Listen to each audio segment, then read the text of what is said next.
Next question करते हैं यार। Let Z1 minus 8 minus 2 iota is less than equal to 1 और ये है Z1 Z2 कॉम्प्लेक्स नंबर है, then minimum value of Z1 minus Z2। यदि हम देखो यहाँ पे यदि देखा जाए तो यार दो सर्कल है अपने पास, है ना। पहला जो सर्कल है उसका सेंटर कितना है 8,2, 8,2 सेंटर और रेडियस 1 है, तो ये हो गया 8,2 इसका सेंटर हो गया और रेडियस होगी 1।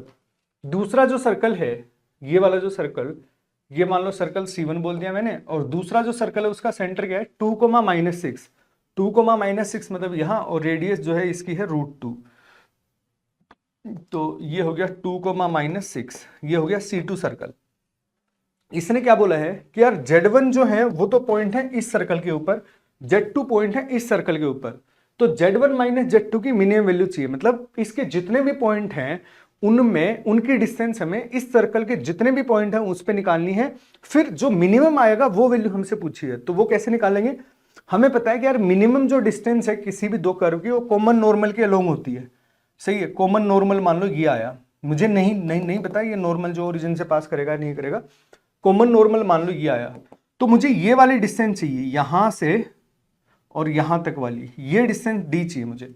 तो ये डिस्टेंस कैसे निकालूंगा, मैं सेंटर के बीच की जो डिस्टेंस है उसमें इसकी रेडियस और इसकी रेडियस यदि मैं सब्ट्रैक्ट कर दूं तो मुझे डी मिल जाएगा, सही है।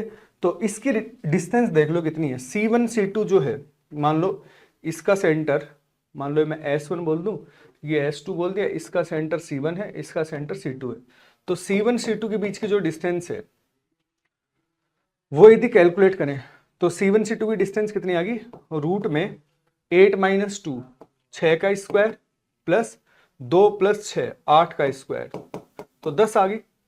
C1 C2 की जो डिस्टेंस है वो 10 आ गई।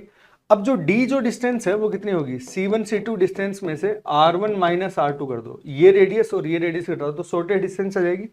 तो C1 C2 10 था माइनस R1, पहले वाले की रेडियस 1 है, दूसरे वाले की रेडियस 2 है, तो ये कितना आ गया 7, तो इसकी मिनिमम वैल्यू 7 ही जाएगी जो हमसे पूछी है।